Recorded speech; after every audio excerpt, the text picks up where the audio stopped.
Thank you for attending our session on Fugitivity, which is part of the AHA Colloquium series of Virtual AHA. We're excited to have you join us today and are looking forward to a productive discussion.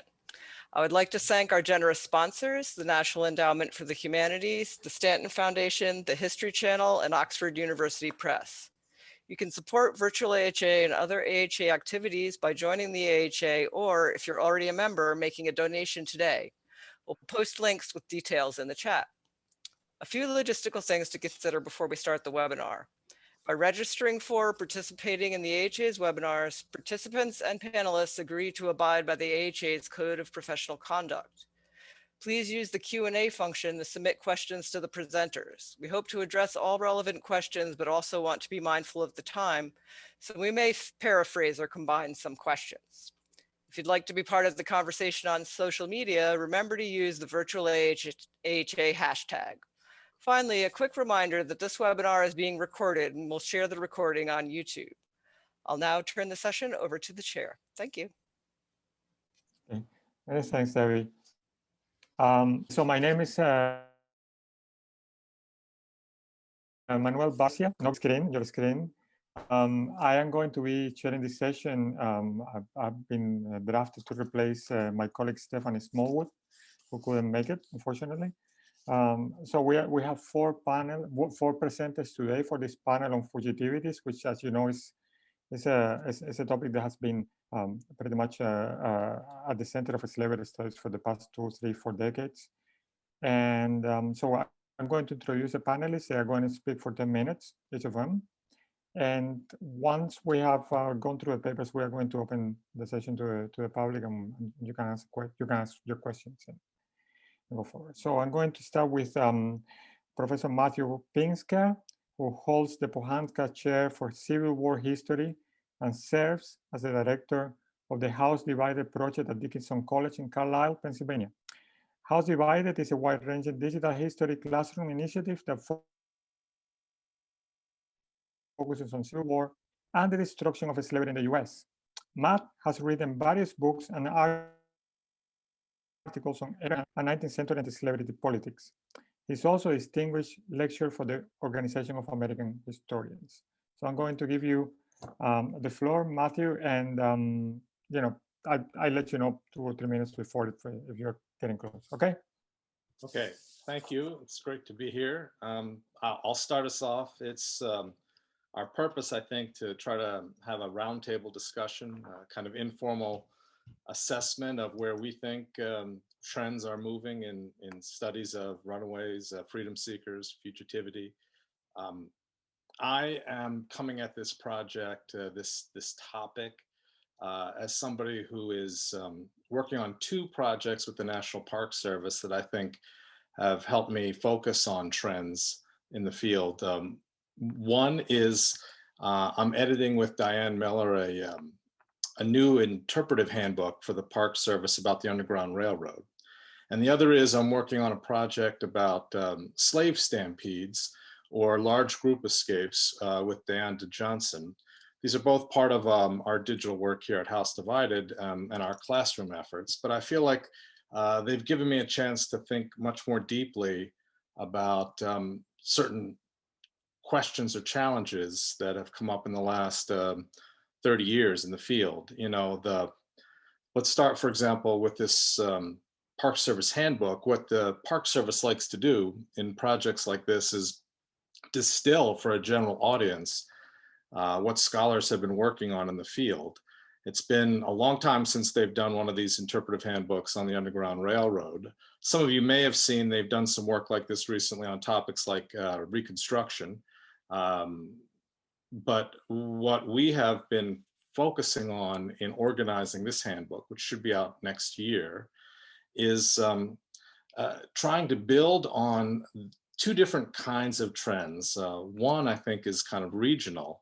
One of the great developments in the last generation or so of scholars working, especially in the antebellum American field, is that there's been a greater awareness and exploration of how there are regional networks, not just of safe houses, but of people and communities of people working to help runaways escape across borderlands, not just from the Upper South to Canada, but across the United States, on the Western frontiers, in maroon communities, on the coasts. It is a much more diverse experience than, classroom or textbook traditions have often been able to cover. And the Park Service has been determined to try to find a group of scholars who can help distill that. And then on the thematic front, there's all kinds of complexities that have emerged in the last generation. I have a particular interest in the federalism issue. Very few people seem to realize that in many ways, state laws matter more than federal laws when it comes to fugitive slaves, at least in the United States, especially after 1850. The notorious and draconian 1850 law has this overwhelming reputation. And yet the truth is far more enslaved people, far more freedom seekers, far more people who tried to help them were persecuted under state laws like slave stealing statutes than under the federal code. The Northern personal liberty laws, the efforts to try to prevent the application of the federal law, was far more effective than I think many people realize. And the battle over Northern states' rights versus the federal law is an important component, of understanding fugitivity in the antebellum period. And all of that, I think, is about the coming of the war and the role the fugitive crisis played in it. We have a number of authors who are working and explaining those connections, not just the coming of the war itself, but also the coming of emancipation during the war as fugitivity continued into the 1860s. So there are a number of people who've been working on this. I mean, Kellie Jackson is one of them. She's a part of this handbook and she's on this panel. So she'll talk about that, the role of violence and the role of communities of people using all sorts of tools to resist the laws that they thought of as unjust. We're also looking to figure out ways to talk about the memory and the memory of freedom and freedom seekers and how that's evolving over the years. So I wanted to introduce that idea, and pose it as a kind of question to the audience, the people who are interested in this panel, which is, if you were going to think about an interpretive handbook for the general public that would distill some of the greatest trends in recent scholarship on fugitivity, dating back to like John Hope Franklin and Lauren Schwinniger's book on runaway slaves, or Gary Collison's biography of Shadrach Minkins. In the years since then, what are the trends in the scholarship that you think people should become more aware of? What are the themes that are most pressing and least understood? And then in terms of my other project, I just wanted to mention very quickly, I think most people have heard the phrase slave stampedes. It's a term that gets bandied about occasionally. It's not something that's commonly analyzed, but we've been working on a project with the Park Service for the last couple of years that's tried to figure out exactly what contemporary Americans thought the term slave stampede meant. It's a phrase that derives, from Spanish origins. It was a metaphor that was originally part of the Western frontier and started to get applied in the 1840s and 50s to a variety of topics like politics or like runaway slaves. And yet it was far more common than you might imagine, the term being used to describe mass or large group escapes. Just in the 2 years we've been working on and researching for this project, we've uncovered what looks like about 200 different stampedes identified from across the country, mostly from the Upper South, involving about 12,000 freedom seekers. The role of these stampedes is incredibly important to the sectional propaganda of each side. Of course, slave holders use the term as a way to kind of dehumanize the freedom seekers, but abolitionists and their allies use the term as a way to defy and provoke the slaveholders. And both sides seem to recognize the power of this metaphor, that slave stampedes were like a form of almost mobile insurrection. And it's somewhere in the dynamic of how we characterize resistance to slavery, from day-to-day revolt to large insurrections, we should situate this concept of group escapes. because it was far more common and far more commonly talked about than you might imagine. When John Brown launched his raid at Harper's Ferry, many of the original newspapers covering it called it an attempted slave stampede at first. When contrabands started appearing at Fort Monroe in 1861, the magazines and newspapers covering it, before they started talking about contrabands, they started talking about slave stampedes. So, it's just a reminder to all of us that there's a lot of complexity behind these subjects, especially in the antebellum period, I think, that we are still struggling to figure out how to convey to the wider public, to classrooms. And so I was hoping to see if as well anybody has been talking about or teaching about slave stampedes in their work, or the idea of group escapes and what they might mean in our understanding of resistance to slavery. So that's a quick summary of what I wanted to talk about today, and then I'll step back and let the rest of the panelists describe their work and what they think of as the trends, and then we can have a general discussion. Okay, brilliant, Matt. That's perfect. You were within time. Okay, so the next colleague to talk is going to be Kellie Carter-Jackson. She's the NAFL Assistant Professor of the Humanities in the Department of Africana Study at Wellesley College. She is the award-winning author of Force and Freedom, Black Abolitionists and the Politics of Violence. Force and Freedom, which won the James H. Broussard Best First Book Prize, was a finalist for the MAAH Stone Book Prize and the Frederick Douglass Prize, and named among the 13 books to read on African American history by the Washington Post. She's also the co-editor of Reconsidering Roots, Race, Politics, and Memory, the first scholarly collection of essays devoted to the understanding of the remarkable impact of Alex Haley's Roots. Carter-Jackson's essays have been featured in the Washington Post, The Atlantic, the Los Angeles Times, NPR, Time, and other public outlets. And you can follow her on Twitter at @KCarterJackson. Kellie, same rules. Try to stick around 2 minutes. Yes, so I have a timer here because I'm, we professors can be long-winded. And so I have a bunch of stories that I wanted to share that I just thought were, so profound. I know we all have these moments in the archive or when we're in our study or the library, and you come across a story that you've never heard before or something that feels profound to you, and you're like, what? This happened? And I think that, when talking about fugitive slaves, some of these stories are some of the most exciting and terrifying stories that you will ever read about, because we know what's at stake, and we know that for all fugitive people, this was liberty or death. It was, get to freedom by all means possible, or face the social death of slavery and the physical death and violence of slavery. And so in my own work on Force and Freedom, I dedicate quite a bit of space to talking about what it meant to flee, but also that fleeing required force. I think a lot of times we have these very romantic ideas about the Underground Railroad as being these stories where people just skip off the plantation and make it to Pennsylvania without incident.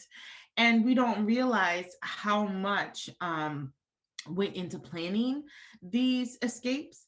And also we don't realize how deadly and dangerous this was for both the slave catcher, the kidnapper, because their lives were always at risk, and the enslaved. And so what I also wanted to do in talking about fleeing and force was to add another layer on top of this, if I can keep the alliteration going, females. I wanted to talk about women. I wanted to talk about how oftentimes the face of the fugitive is a man. And so we think of often Frederick Douglass, or we think of, William Still and the Underground Railroad.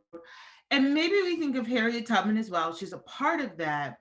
But there's so many other women and so many other actors that play significant roles in their fugitivity, can say that word, that I think merits further investigation. And so with the article that I recently wrote for the Journal of Slavery and Abolition in my classroom, I teach at Wellesley College, which is a women's college.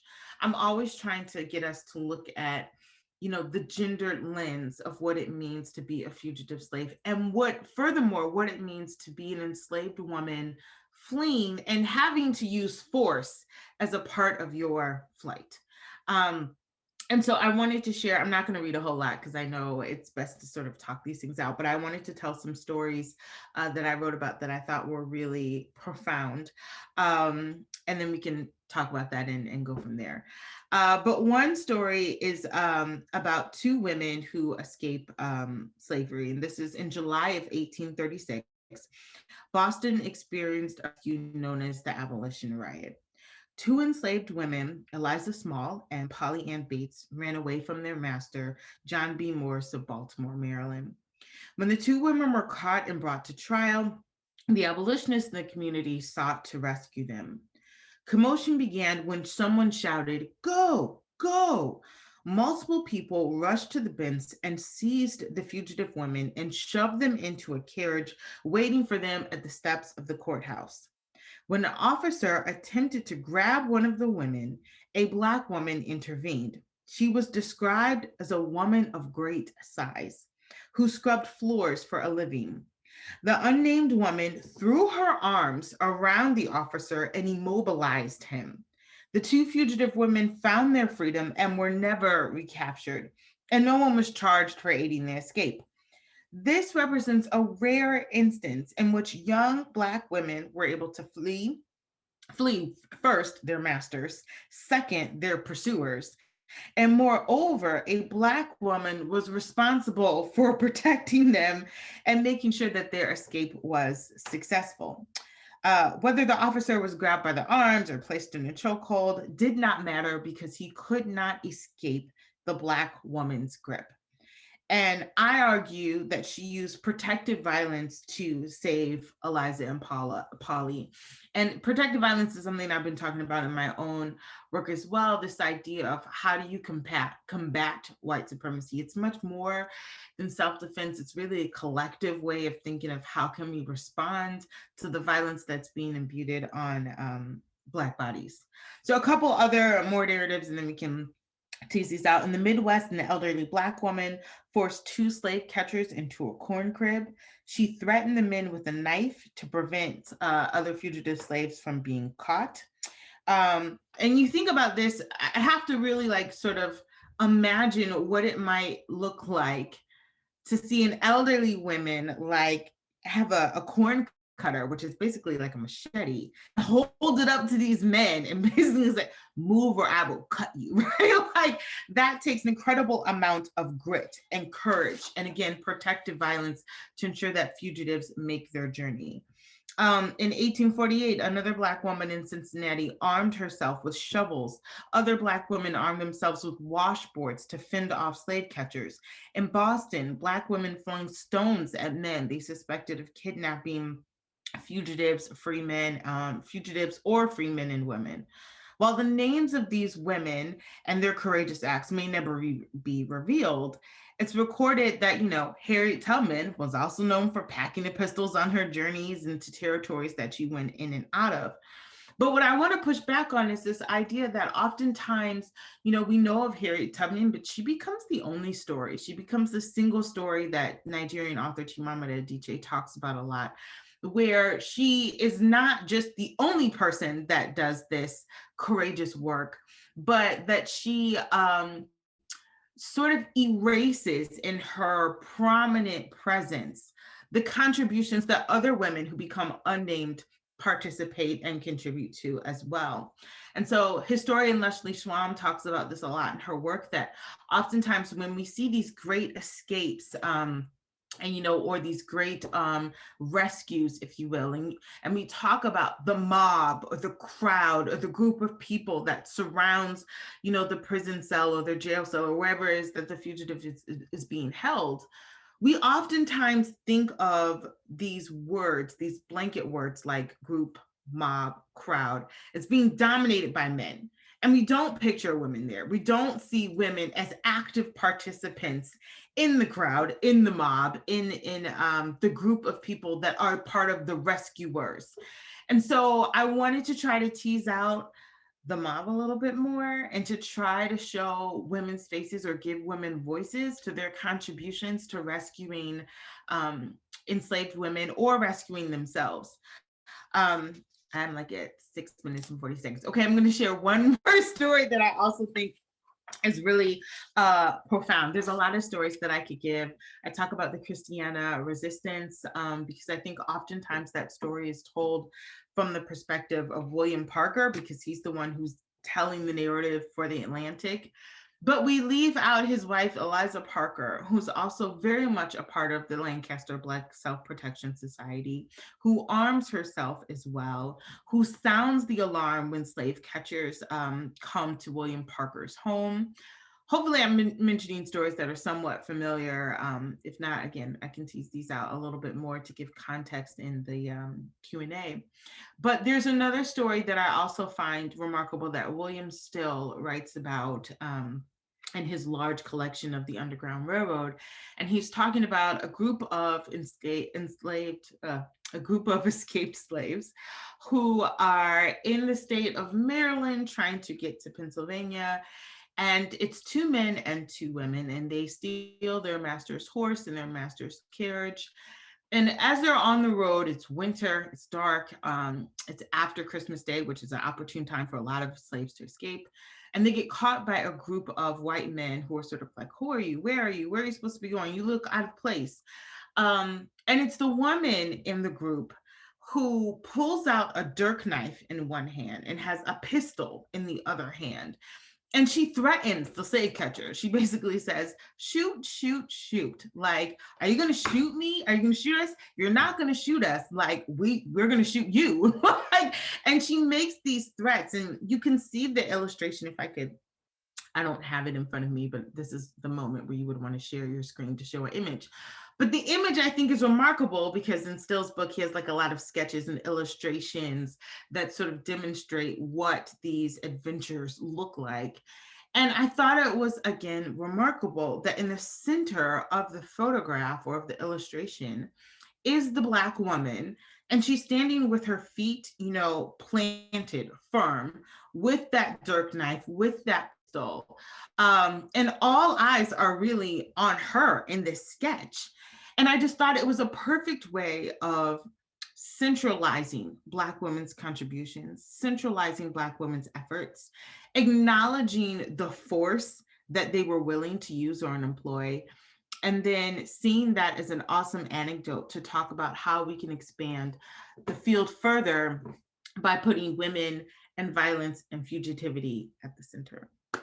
So I'm at 9 minutes and 22 seconds. I hope that works for you. I'm looking forward to talking more about this. I hope I gave you some stories to tantalize you a bit. Thank you so much, Kelly. I just follow you on Twitter, so you know. Oh, great. So the Twitter trick works. I have to say I'm very impressed with the panelists so far. Everybody's keeping to time, which is strange, rare. So the next panelist up is Viola Müller. Viola is assistant professor in economic and social history at Utrecht University, a place where I used to hang out a lot. She obtained her PhD last year from Leiden University in the Netherlands as well, after which she was a Max Weber postdoctoral fellow at the European University Institute in Florence, Italy. Viola was also a visiting fellow at Brown University in 2019. She has published in Labor History, International Review of Social History, and the Canadian Journal of Latin American and Caribbean Studies, and is an editorial assistant at the Journal of Global Slavery. She has taught at universities in the Netherlands, Germany, and Colombia. Wow. As coordinator of the think tank, Viola is a member of the EU Cost Action Words of Related Coercions in Work, and the acronym is WORK, with a K at the end, CK, an international network of labor historians and social scientists. So Viola, I'm giving you the floor. Same rules apply? Yeah, thanks so much for the introduction. Good afternoon in the US. Here in the Netherlands, it's already night. Many thanks to Gautam Rao for the invitation. For me, it's a great honor to be on this roundtable with such a group of fantastic scholars. I will talk today about my manuscript, which is in the making and which is based on my PhD research. And it concerns fugitive slaves who stayed within the slaveholding South in the 19th century, and I specifically looked at fugitive slaves who went to southern cities. I researched Baltimore, Richmond, Charleston, and New Orleans. And basically, what I wanted to know was how it was possible, or rather, which social, political, and economic processes had to come together so that runaways from slavery could live and work in these cities.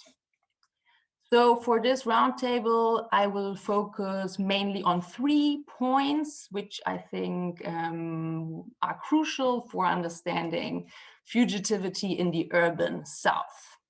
And the first one will be that I briefly talk about the profiles of these Southern internal runaways.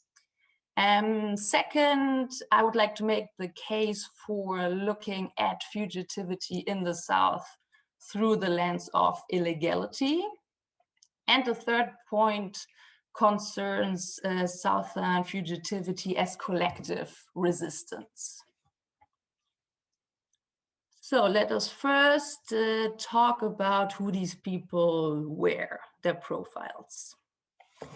Many of us know that in the 19th century, US slavery expanded, intensified, and during the same time that the majority of American slaves were ever more firmly locked into the slave system, a small group of enslaved people came to gain a higher mobility, strikingly. So we usually think that fugitive slaves were foremost members of what another historian has called the slave elite, which is closely connected to professional skills. But actually, what was much more determinative of who ran away were broad horizons. And these broad horizons were created by physical mobility, by autonomy, and by exposure to people who were not slaves or slaveholders. And these experiences and exposures happened to enslaved people who worked as hired slaves, for example, who did not solely work as field slaves, who used new transportation infrastructure, and partly even to those who were sold away. And this all also concerned women. So yes, the creation of mobility was still closely linked to work, but importantly, this also included work that historians usually consider as unskilled, right? So for example, being a laundress and delivering laundry to all sorts of addresses in Charleston, or bringing milk to rural places in Virginia, or for men being a timber cutter outside of New Orleans. These tasks broadened the horizons of enslaved people. So this enabled them to get in touch with the outside world. These men and women, when they left their enslavement behind, when they escaped from their slaveholders, but then stayed in the South, they could not expect to be ever legally free. So I think this is probably the greatest difference to those who left the United States, even those who went to the northern states. Those in the South could never hope to get a free legal status, including freedom papers or registration with the municipality or the like. So essentially, fugitive slaves moved clandestinely towards and within the cities. They stayed under the radar, and they did not expect to be ever legally free. And this is the second point that I want to make, namely illegality. So this observation of them being there in the South against the law illegally has led me to the following question. What if we think about fugitive slaves similarly to how we think about the experiences of stateless people now? Just like we never discuss whether undocumented day laborers in present-day Los Angeles are free, we can instead focus on the legal and economic precariousness of fugitive slaves, and we can look at them as workers and as residents. So in this light, I have found that we can ask and answer a set of new questions if we leave discussions around freedom aside for the time being, and if we instead try to understand the lives of fugitives in the South by applying concepts like illegality and undocumentedness. And this approach also leads us to connecting their experiences to those of other precarious groups in history. It leads us to paying attention to them being exposed to discretionary policing, to exploitative labor relations, and it requires us to analyze fugitive slaves together with their host societies. And this leads me to the last point that I want to make today. So besides the broad horizons and illegality, namely collective resistance. The one main precondition that made slave flight to southern cities possible were the receiving societies, among which runaway slaves could camouflage themselves. And this was the case in the antebellum United States, as free people of African descent lived in disproportionately high numbers in urban areas of the South. So fugitive slaves depended on these receiving societies in order not to cause attention. They needed them to find housing, they needed them to socialize, and they needed them to find work. And this included information about, let's say, recruitment points to work at ports, recommendations and personal contacts, if it was about jobs like laundry, domestic work, or even factory work. So essentially, they needed local knowledge about which jobs were available to them and how to get them. And although most runaways who exited slavery and stayed in the South were alone, so that they did usually not move in groups, it took a village, so to speak, to make their endeavors possible. Namely, it took the broad support of the Black community. So I would really like to urge us all to reconsider fugitivity within the South as collective resistance.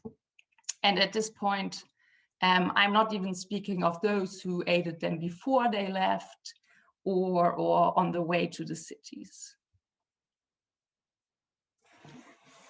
Over time, the legal and political situation of Black Southerners as a whole worsened. And indeed, all these people, not only fugitive slaves, were in fact exposed to arbitrariness by police, extra-legal violence, exploitation at the workplace, and often civil disability before the law. So additionally, free Black people in the South often had an illegal status too, just like fugitive slaves, For example, if they could not prove their freedom or if they violated residential state laws. And therefore, I will close my talk by painting a somewhat dismal picture, claiming that all in all, the experiences of fugitive slaves in southern cities were not altogether different from other Black Southerners. Nobody Black ever truly exited slavery or attained full freedom in the slaveholding South. In a way, all Black people were illegal in some way or another, always in violation of some law, always presumed criminals. As a result, the urban fugitive fit right in. Thanks for your attention. Thank you very much, Viola. That's very interesting. Actually, I have worked on that, or I work on that, on runaways and resistance as a form of resistance many years ago, a dissertation, actually. Oh, nice. So finally, we can talk about it if you want at some point. So finally, we are going to conclude the panel with a presentation by Professor Ed Rugemer, who is Associate Professor at Yale University in the Department of History and African Studies. So you're fully joined in both departments, right? Yeah. Professor Rugemer is the author of A Slave Law and the Politics of Resistance in the Early Atlantic World, a book that came out in 2018 with Harvard University Press. I pretty much recommend it.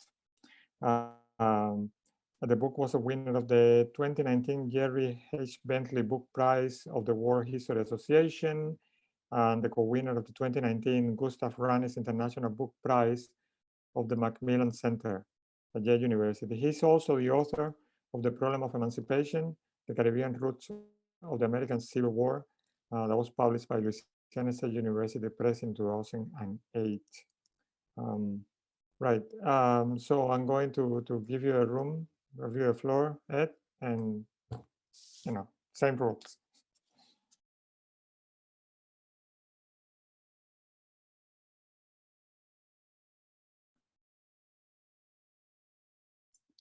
You're muted, Ed.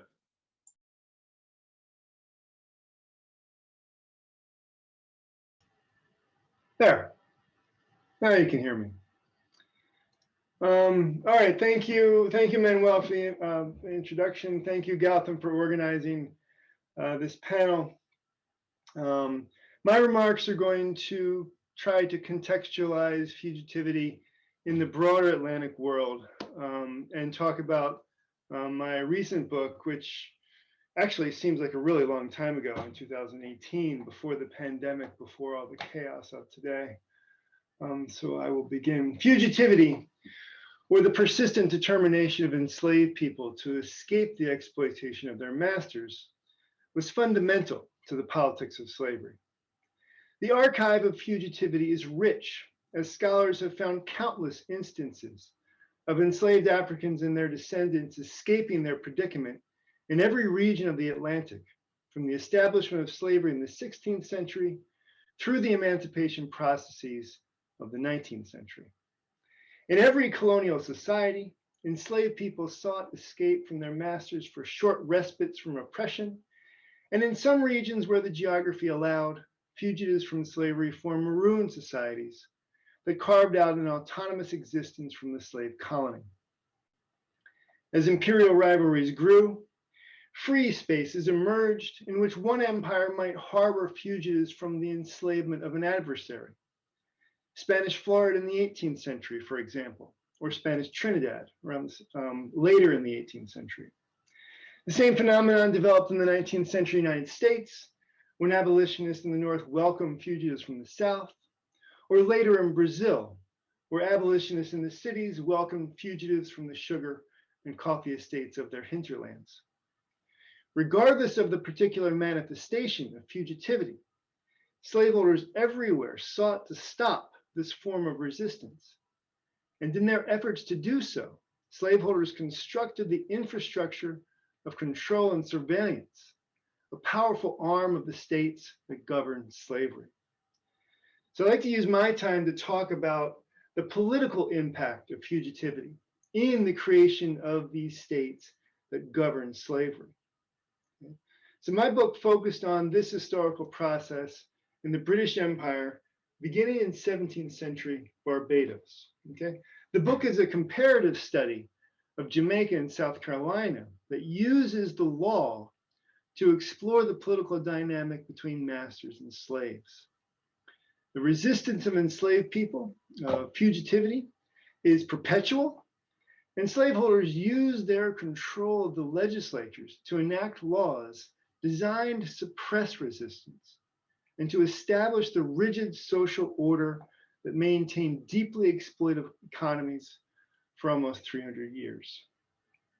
Okay, so let's start with early Barbados. It's the first colonial society in the British Empire to embrace racial slavery as fundamental to its economy. Enslaved Africans sought to escape from the plantations with regularity from the beginning, and Barbadian planters responded with force and with the law. Okay, and this is evident in the 1661 Slave Act passed by the Barbados Assembly soon after the Restoration. Okay, which codified the practices of suppressing fugitivity that would ultimately spread throughout the empire in coming decades. Okay, now there's a few things to observe about the 1661 Act. First, it's written in conjunction with a Servant Act that treated Christian laborers, and I quote, Christian laborers or indentured servants differently. Okay, so there's two acts passed in 1661 to control and govern the laborers of Barbados. Okay, indentured laborers had also run away from the plantations, but the laws enacted to control indentured servants, okay, are not nearly as harsh, okay, as the Slave Act, which governed slaves. Now, Christians would later be described as whites, okay, because the racial ideology was still in gestation during this period, okay, but the forces trying to suppress fugitivity were very much in place. Now, the Slave Act codified a series of strategies that you'll all find quite familiar. The requirement of tickets to leave the plantation, okay, the payment for those who caught fugitive slaves. So the creation of the slave catcher as a profession almost, okay, paid by the state. The requirement to flog fugitives, okay, the designation of jails as places to hold fugitives until their masters could retrieve them. All these practices are codified in the Slave Act of 1661. They had probably been practiced for years by that point, but they're put into law in 1661. Okay, the law also codified the practice of raising paramilitary bodies of men to seek out bands of fugitives. Okay, and that becomes the foundation for the slave patrols. Okay, that are you know are torture people in the antebellum South. Okay, and significantly, the Barbados Slave Act of 1661 becomes the foundation for the development of slave law throughout the empire. Okay, that act is directly borrowed by the colonial legislature of Antigua, by the colonial legislature of Jamaica, and South Carolina, which codifies slavery later, borrows a Slave Act of Jamaica, which had been based upon the earlier Slave Act of Barbados. Okay, so these practices, they're codified in Barbados, but then they spread through the empire in the ways of governing slaves in effort to suppress fugitivity. Okay. Now I'd like to turn to another form of fugitivity, which is marinage, or the establishment of permanent communities of fugitives from slavery. And my focus here is Jamaica. Maroon formation began in Jamaica with the English conquest of 1655. Sugar production began in the 1670s, and with that came the increase in the transatlantic slave trade, okay, and the growth of the enslaved African population, okay. Now, as Vince Brown and others have pointed out, many enslaved Africans during this period had military experience. Manuel, you pointed this out as well. And that military experience in African wars facilitated their ability to escape, to become fugitives from the plantation, okay, and to form these maroon communities, okay, that preyed upon the colony, that raided the plantations on a regular basis, okay. So Marinage increases in Jamaica alongside the plantation economy. Now in Jamaica, Marinage is facilitated by Jamaica's mountainous interior, okay. Unlike Barbados, which is small, flat, and entirely developed, entirely deforested by the end of the 17th century, okay, there are two mountainous regions in Jamaica where Maroons prospered: in the Blue Mountains in the eastern part of the island, and in the Cockpit country in the west, okay. Powerful Maroon communities emerged in both regions. They were self-sustaining. They practiced agriculture. I mean, they could sustain themselves, but they also raided the plantations. They raided them for provisions, for manufactured goods that they cannot create, like guns, like ammunition, like tools, agricultural implements, anything that they needed, okay, and to facilitate the escape of more enslaved Africans, okay. Now these raids built in intensity in the late 17th and really the first 20 or 30 years of the 18th century, okay. And this becomes known as the First Maroon War, which Orlando Patterson called an 80 years war, right? Last until 1739. Okay? Now, at first, the colony fought the Maroons by passing laws that paid for paramilitary bodies of soldiers sent to suppress the Maroons. Okay, the colony passed 44 different laws. Okay, raising what they called parties. Okay, that included enslaved people known as pioneers. Okay, who fought alongside colonial whites and trying to suppress the Maroons. None of that works, okay? Eventually, the colonial governors, a series of colonial governors, are able to bring troops from Great Britain, okay? And to establish a permanent garrison in Jamaica, okay? Which is kept there largely to keep the slave society stable, okay? A militarized stability, okay, in the colony, okay?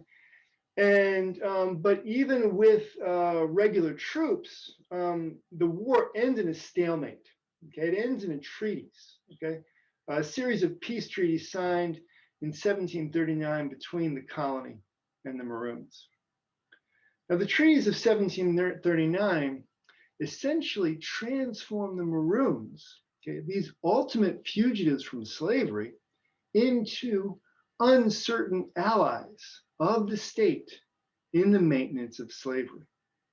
Okay, colonial legislation that immediately followed the treaties allowed the planters to hire the Maroons to capture fugitives from the plantations, okay, which they did.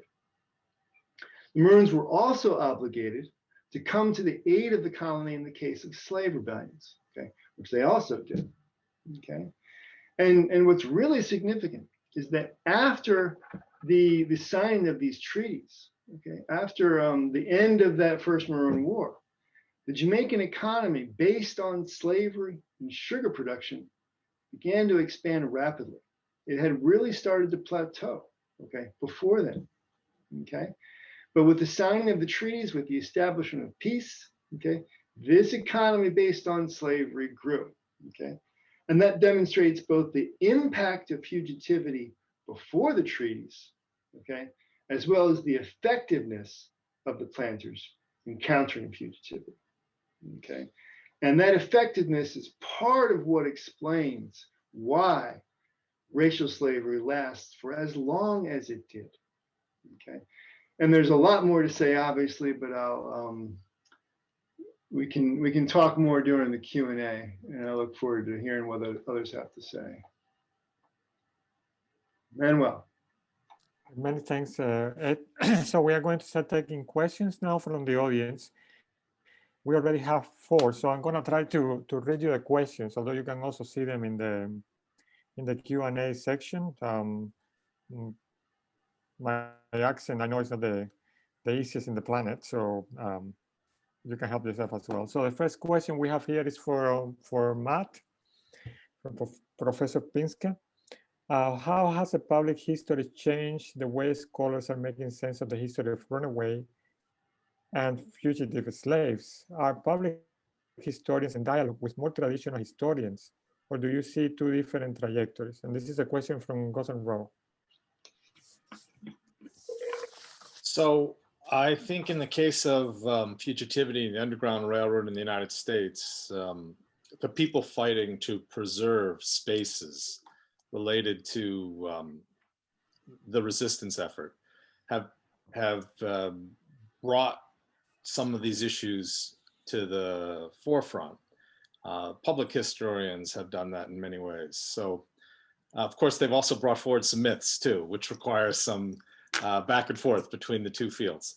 But I'll give you one example using a story that Kellie referenced. You take a place like Christiana, Pennsylvania, which is the site of one of the most important battles for freedom before the Civil War. And yet it's private land right now. It's a, Amish Mennonite farm country.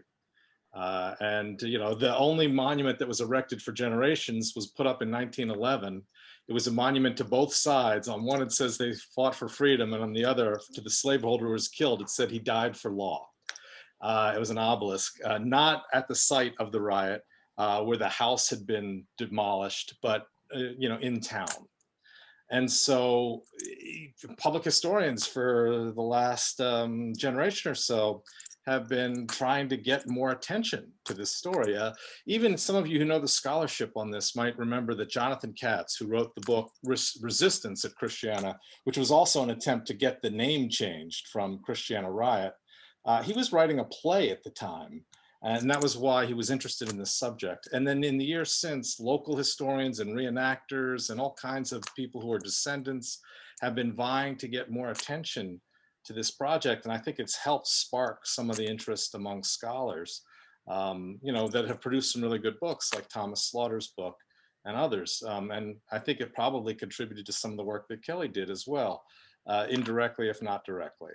But that's, I think, the dialogue that exists. When local historians, public historians fight to get recognition for places and sites, usually then academic historians have to respond and either combat myths or come to a realization that they've overlooked something important in their own work. Many thanks, Matt.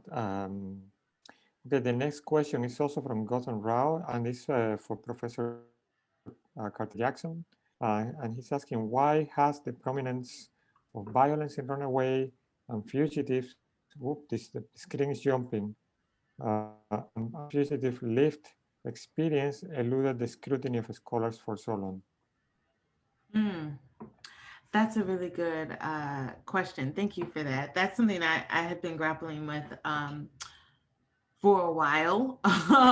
And it's not just, that's what the sort of the premise of my book is why don't we talk about violence and the role that violence plays? I think the answer is, several reasons. I think, first of all, when it comes to Black women, there's not a lot of scholarship that gets focused centrally or solely on Black women. Part of that is the difficulty in retrieving their voices, but also part of it is will, right? We have to be able to search them out as much as we possibly can. I think the other part of it is that the narrative that often my students are given really is the Underground Railroad as like it sounds bad, but like a bedtime story. They hear these really romanticized versions of rescue and courage and valor that leave out so much of the risk that was involved. And so it makes the Underground Railroad or escape seem as though it's too simplistic for one, but also something that's devoid of violence. And I think a lot of this is the way that we even tell you know, the long freedom struggle and the civil rights movement. We talk about nonviolence only. We don't talk about self-defense or arms, or how Black people were constantly armed. Even civil rights leaders were constantly armed. And I think there's, unfortunately, an unwillingness to examine or to scrutinize how Black people have utilized the Second Amendment, have utilized their ability to protect themselves. And I think part of that silence robs Black people of their agency, because, you know, the South gets to be the villain and the North gets to be the hero or the savior. And so we don't get to often see episodes in which Black people are saving themselves, rescuing themselves, and even more importantly, fighting back in the face of slavery, or in the face of retrieval. So, I mean, I think these stories are really important to tell, and I don't think I'm going to be the first or the last person to pick up this mantle and do this work, and to try to give not just volume to these voices, but value to these voices as well. I think that's equally important. But, you know, there's still gaps in the field, and I think that by acknowledging what those gaps are, we can work to write against them.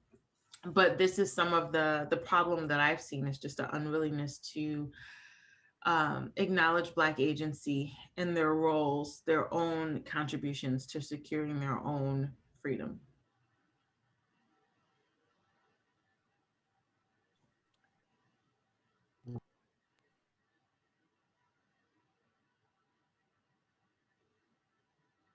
Okay, thank you, Simon Newman, and it's for Professor Müller. What do you think about levels of white complicity for freedom seekers who remain in the slave states? For example, whites who hire or use the services provided by people who had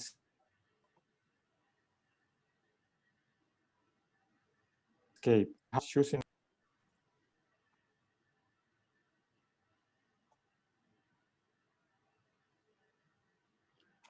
Okay, I think I'll just go.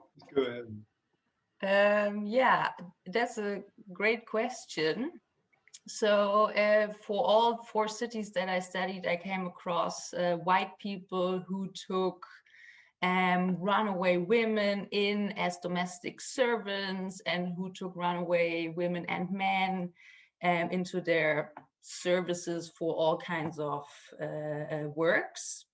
But it's not only white people, it's also free Black people who employed runaway slaves in the cities. And I really like the formulation by Professor Newman, namely this choosing not to ask questions. So I agree with you, and I believe that turning a blind eye towards the origin of potential runaway slaves was probably the most common and the most valuable form of support that these people could receive. So this was a thing with individual employers, but it was particularly important, I think, when it came to large-scale employers, people who needed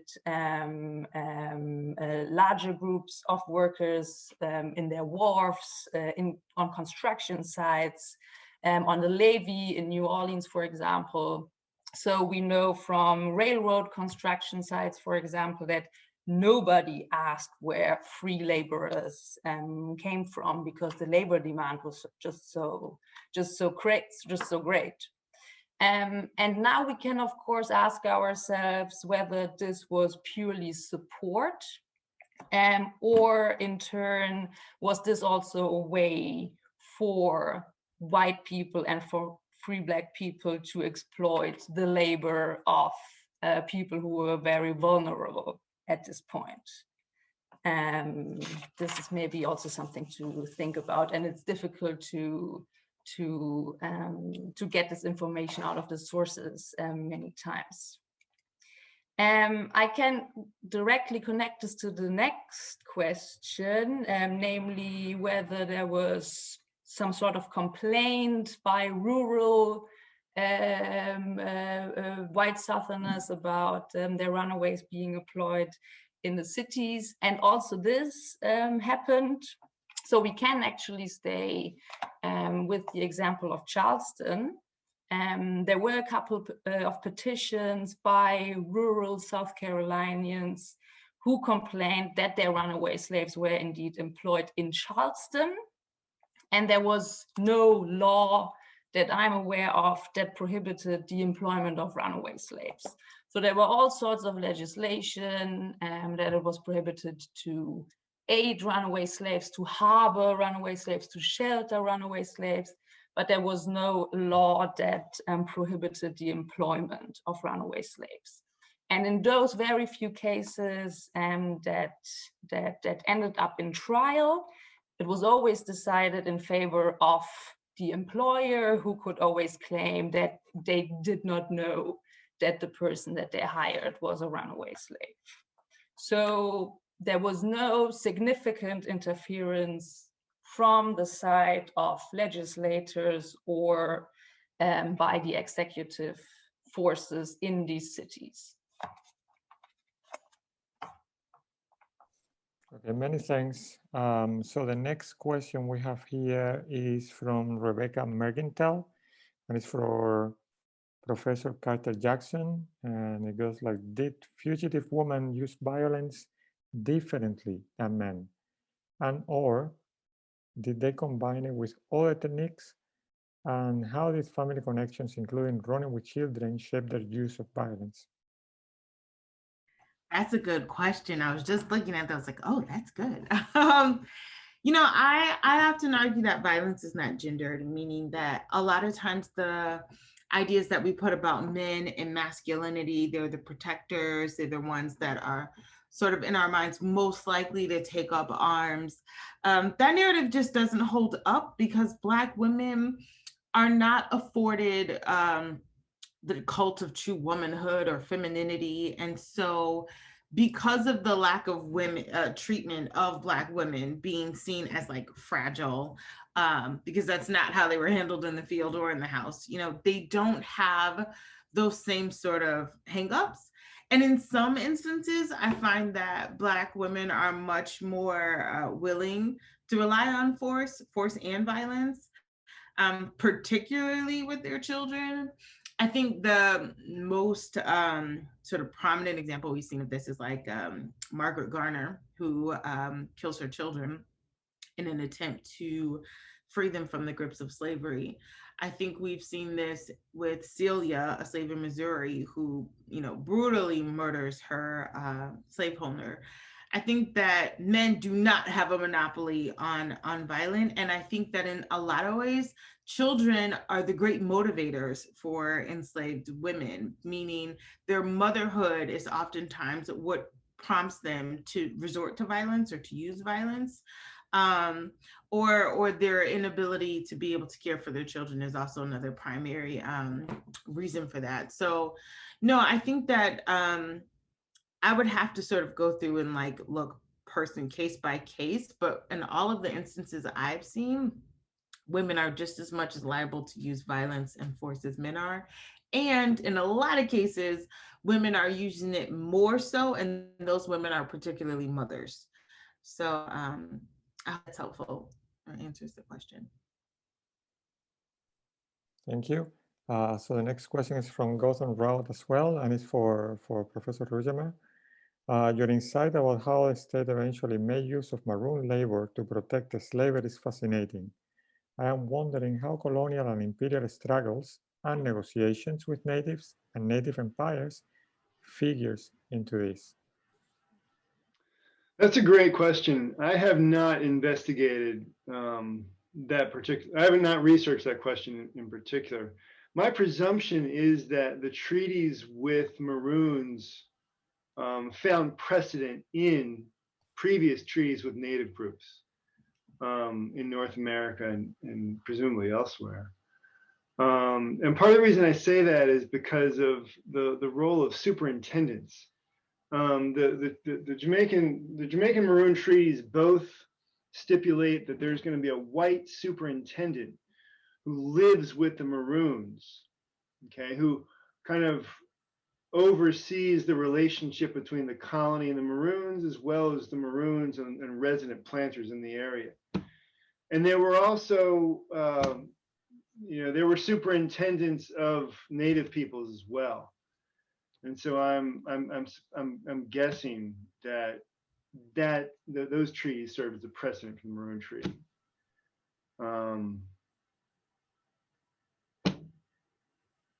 Leave it there. Okay.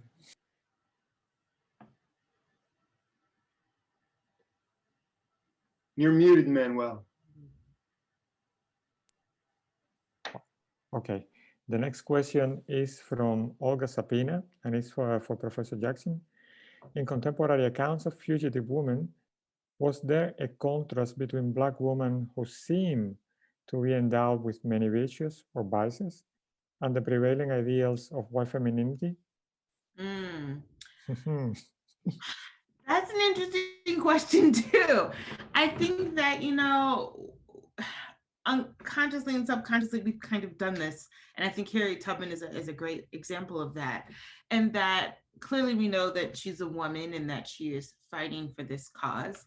But I think it's interesting that John Brown refers to her as a general and sometimes uses he when he's referring to her. And the way that we have seen Harriet Tubman also as a soldier spy, and the way that we have really lifted her femininity oftentimes and separated it from her womanhood because of her ability to engage in warfare, or her ability to engage in escape and can never say that word, fugitivity. I'm gonna work it out. Can never get it. But I think that Harriet Tubman's a perfect example of that. We don't see her as feminine. And I think that is unfortunate, because it says that in order to engage in these practices, that you have to sort of be a man. And I don't think anything could be further from the truth, but we definitely see this happen a lot in pop culture. And so I like to push back on some of these ideas just to show women being women who are engaging in this, and that does not sort of rob them of their femininity. I use a perfect example in the 20th century of a woman who was a snake activist, and she talked about how she kept a gun on her at all times. But she didn't just say she kept a gun on her to protect herself from the Klan. She said, I kept it in a pretty little black patent leather handbag. And I was like, oh my gosh, that's amazing. But it was her trying to connect people, yes, of course I'm going to defend myself. Of course, if the Klan comes for me, I'm going to, not let them take me. And I'm going to keep it in this cute little black patent leather purse. I think that these ideas can work in tandem really well if we allow them to. So. Yeah. Okay, many thanks, Kellie. So we have two questions now that they are very general for the whole group. And then I'm going to chip in with one as well. But let's start with this one. It's again a question for the whole group. What kinds of sources do you think have been most important in shaping the new generation of scholarship on fugitivity since Franklin and Schweins? Particularly when it comes to accessing fugitive decision-making over the uses of violence or the decision to flee to southern cities, for example. And this question is from Ivan Turiano. Anyone? Well, I'll just jump in quickly, because I think the most amazing news source that's helped us in this field has been digitized newspapers. Now, I admit it's an indirect way sometimes to get at fugitive motivations or freedom seekers, but they exist in those stories too. You just have to, parse the words and decode some of the descriptions. But the ability to get an awful lot of local material from a wide variety of places quickly and make some connections just wasn't possible before these sources were digitized. And I think it's made a tremendous difference.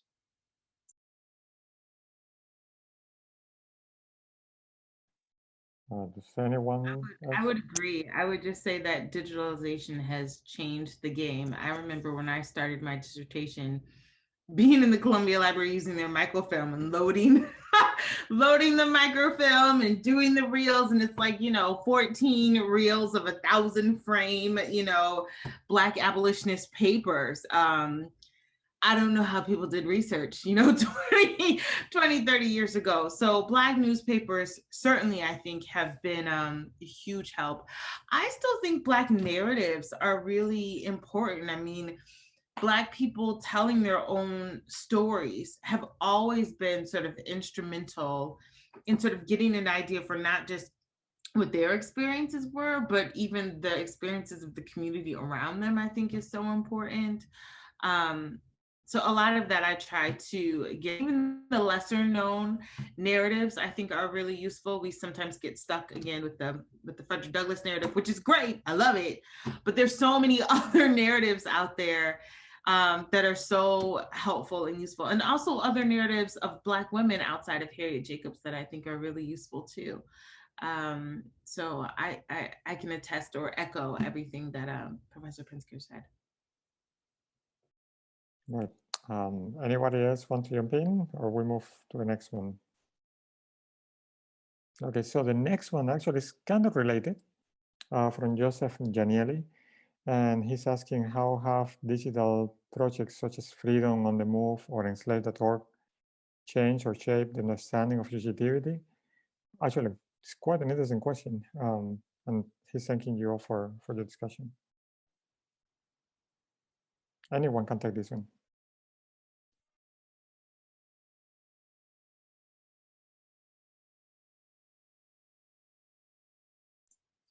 Well, just forgive me for jumping in again on this, but since I run a digital project, I can tell you that I feel like there's something in particular about the nature of resistance to slavery that just lends itself to the digital platform, with mapping, with the ability to combine different types of documents quickly, with the nature of what we talked about before, federalism and regionalism being so important. Every community has its own story to tell, and they're very, idiosyncratic. I think that's, in a sense, one of the great shifts from the old days. There was a kind of overwhelming national myth about white Quakers helping runaways, and the runaways being kind of these, as Kellie was suggesting, heroic but kind of passive figures that were bedtime stories. And now we're able to create a much richer tapestry, but I think it's a tapestry that's not linear, and it's better understood as in that kind of parallel world of the internet. It does really well on a digital platform. Okay, thank you very much. So I have a couple of questions, if you let me in. The first one is for Viola, and this is more of a catch-up question. So many years ago, I actually worked on runaways in Cuba, to be precise. But I remember when I was doing my research, there was always a constant kickback when it came about the question about whether running away could be considered as a form of resistance, since basically it was some sort of escapism. And I remember I was trying to make the point that yes, it should be considered a form of resistance, and there are several reasons for that. But my question basically is a historiographical one. Has this discussion moved forward, or are there still this vision of fugitivity is still hanging around? And for Ed, very quickly, I love what you were saying about the African transfers that you can imagine. I cannot help it, but actually I'm thinking that the questions that you have been posing for a while, not just here, but in your work in general, they can actually, I think that they open up a discussion that has started to take place to a certain extent. I mean, I think that I touched on it. Vincent Brown touched on it. Magdalene Kars in her new book touched on it as well. And it's that how, for instance, runaways fugitives, they are going to escape sometimes, not just because they are fed up or because they have reached a point of no return, but because they actually think that by running away, they can find, and we are talking about in physical terms here, they can find a terrain, a ground where they can actually confront their enemies in an advantageous position. And this relates to West and West Central African warfare traditions. And I think that this hasn't really been picked up that much, but you have been flitting around the edges, and I think you're almost there. And of course, there is the big issue as well, that people assume that running away was escaping. It was an act that sometimes is tainted with fear. But if you look at the history, at least in 18th and 19th century, the history of West and West Central Africa, there was nothing wrong, nothing to be ashamed about running away from combat, because the reason this was done, it was to regroup, and to present to get a better chance of fighting back. It was not a matter of I'm taking off and I'm never gonna be here again, I'm never gonna fight again, I'm scared. No, it was a matter of strategy. It was a matter of regrouping and presenting a front. And we can see this in some societies in America. Sorry, I don't talk anymore.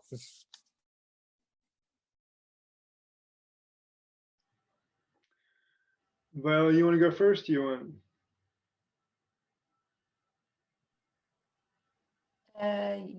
Me, right? Yeah, sorry, I was just looking for the unmute bottom.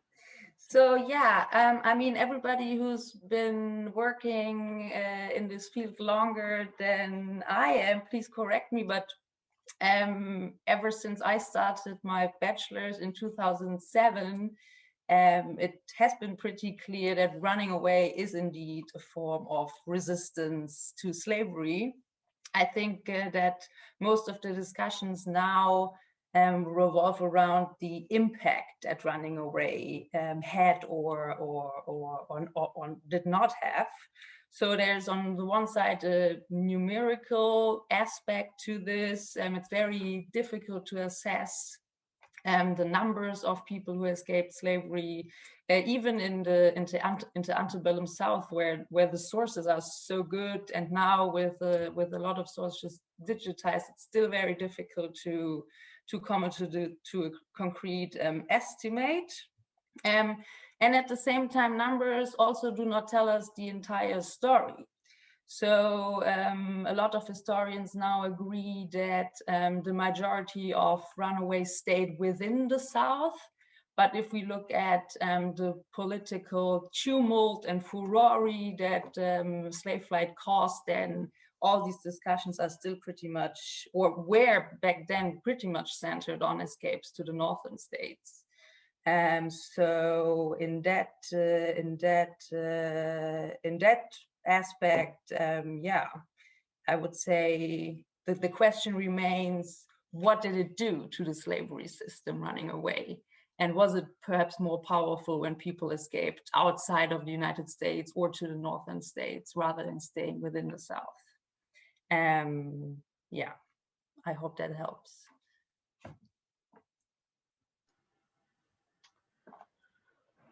Thank you for your question, Manuel. To add my voice to the previous question, I think running away is certainly a form of resistance to slavery. It's quite common, it's pervasive, it stretches the entire period of the history of slavery. But that doesn't necessarily mean that it's always, across time and space, an anti-slavery act, as in with the goal being to abolish slavery across the board for everyone. So for example, the African runaways of the 18th century that you mentioned, okay, and who become Maroons, their goal, I think, is to form autonomy, is to form communities that are autonomous from the colony, that, you know, are not enslaved themselves, but their goal is not necessarily to overthrow slavery in the island, okay?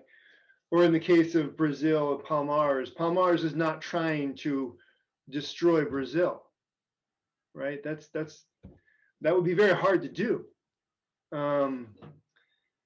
And so I think you're absolutely right that the historians need to do more work in trying to understand military strategies and tactics and goals of African warfare and how that played out in the Americas. And I think the scholars you mentioned have done a lot of work in helping us understand that. I mean, we've come a long way since the Africanisms of Melville Herskovits, certainly.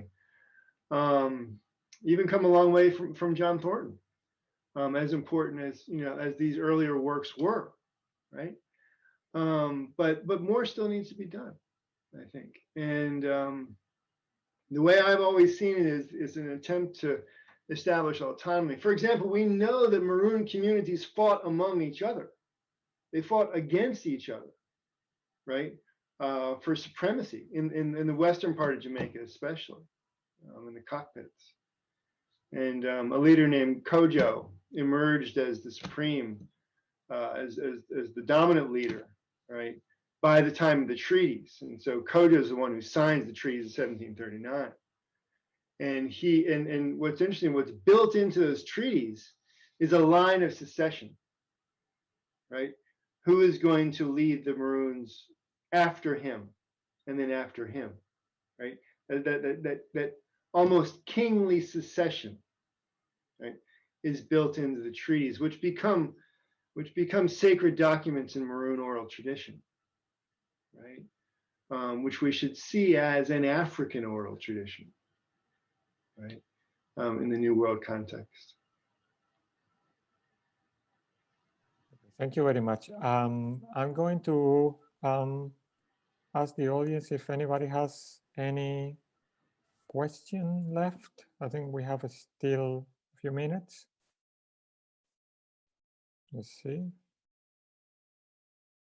You need time to type. I'm not giving a minute, give or take. Right. Okay, it doesn't seem to be any question. So I think that we're gonna start wrapping this up. I think this being an amazing panel. I haven't, again, I used to work on fugitivity early in my career when I was doing my PhD, and this is a topic I haven't touched for a while. So I was very excited when I got asked me to share the panel, because I've been reading on it, but since it's not the center of my scholarship, I had kind of lost touch with the new developments. So this is very exciting. I think all 4 papers were very enlightening. I'm going to be thinking quite a lot about them.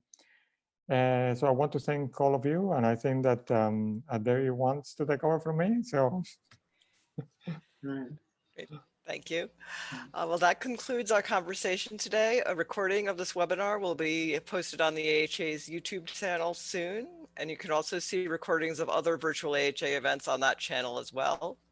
Thank you again to our generous sponsors, the National Endowment for the Humanities, the Stanton Foundation, the History Channel, and Oxford University Press.